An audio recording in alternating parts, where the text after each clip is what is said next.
My name is Mandy Dixon. I'm the lead program supervisor at the Tulsa Health Department.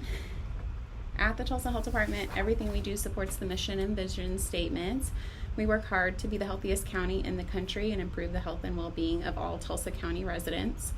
Our values are to treat everyone with respect and dignity, put the community first, empower residents to make healthy choices, and we hold ourselves accountable to meet the needs of the community and meet our goals of being the healthiest county in the community.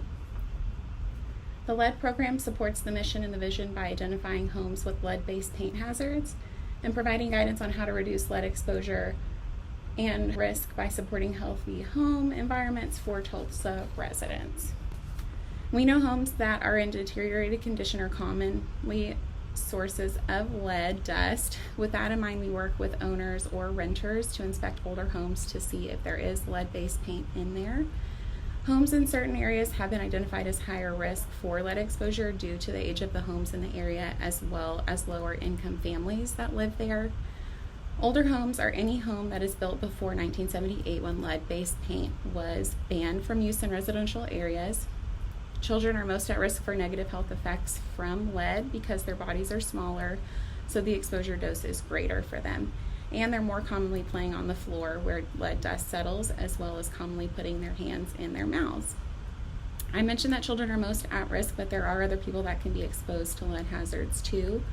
Some people work in trades that use lead-based products, and that can then be tracked home on clothing and shoes. So it's important to know if you work with lead products so that you can take precautions like changing and showering before leaving work and returning home, so that lead doesn't contaminate vehicles or inside the home as well. Pregnant women are also at risk for passing lead from their bodies with lead in their blood to their fetuses, so they should also be aware of any lead in their environment so that they can take precautions as well. Within our program, we provide free lead inspections and risk assessments to anyone to identify lead-based paint and other hazards. So anybody who thinks that they are living in an older home or could be exposed to lead at work and it could be brought home, we can come and do an inspection to see if there is lead-based paint or lead dust in the home. It's really important to know if lead is around the home or in the environment, because a lot of the symptoms are subtle or not noticeable at all. They can be very severe as well. They affect cognitive development, as well as damage to the internal organs. So especially for kids, there can be delayed speech, hearing, and other fine motor skill impairments. So if you do have a child or you think you're exposed, it's important to have that conversation with your primary care physician to see if there is lead in the blood. Getting that blood work done can be very helpful in identifying if there is lead exposure for children. Like I said, symptoms are very subtle and hard to identify, but this depiction here shows the impact that lead can have. The first image on the left shows the original figure. The middle image was drawn by a child without lead exposure, and the third image is drawn by a child that was chronically exposed to lead. So you can see how it affected their development with their fine motor skills as well as their cognitive abilities. Lead can come in many forms, not just lead-based paint. There are some imports that come into the country that contain lead as well, so there are commonly recalls every year for certain products. It can be toys, it can be costume jewelry that's made out of lead, it can be paint that's used on certain types of furniture. It really varies. So if you have some imported items that you'd like for us to check, we are able to do that as well. We often find families with elevated blood lead levels, though, that live in older homes with peeling and flaking paint. Lead paint that's intact is not a hazard, but when it starts to peel and chip, that is when the lead dust can spread and get into our bodies. This can come from even renovation projects by neighbors. The City of Tulsa is required to regularly test the water for lead levels and releases a report each year, but if you're interested in having your water tested, contact the City of Tulsa for the supplies to do that free testing. This image just depicts what commonly we find with lead-based paint. It kind of chips and crackles in a different pattern than other types of paint.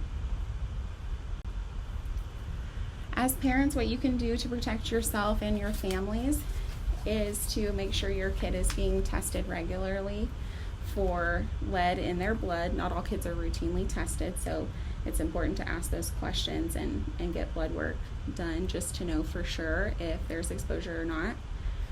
We can also come and do the inspection, so that's one great way that we can help is by identifying if there is any lead-based paint in your home or any other lead dust that's being transported inside somehow.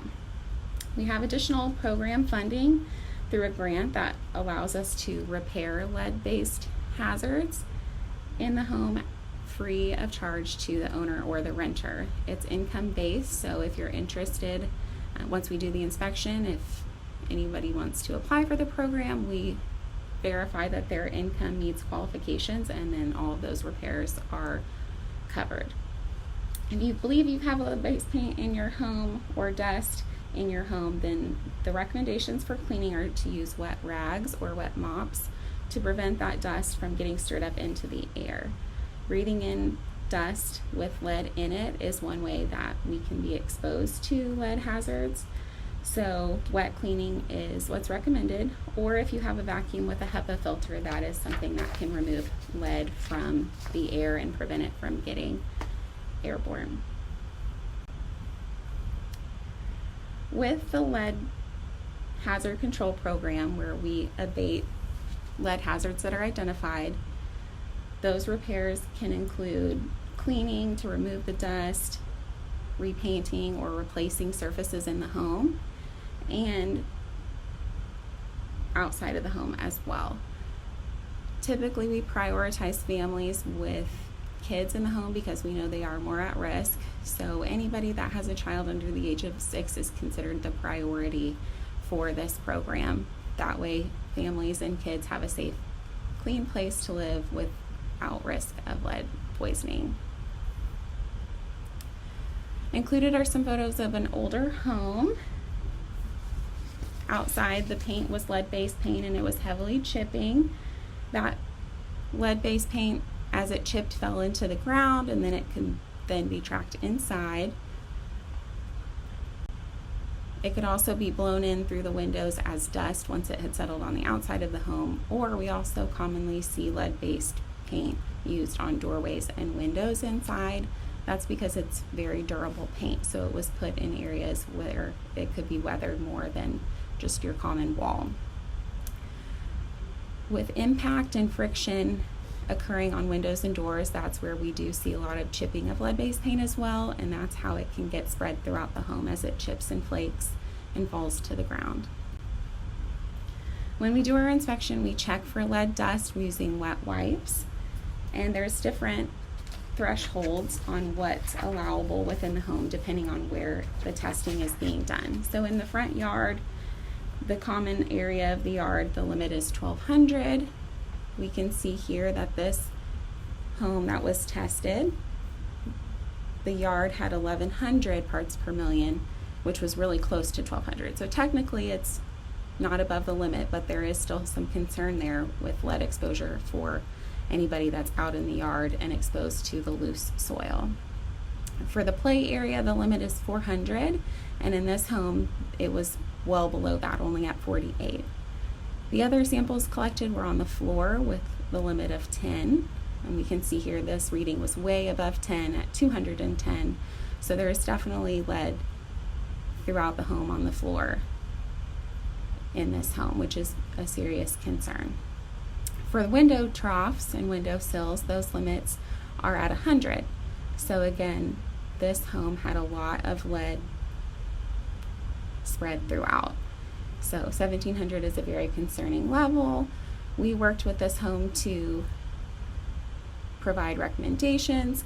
For those that don't qualify for the abatement program, we provide a report that says recommendations for short-term and long-term solutions. But if they do qualify based on their income, repairs can be made.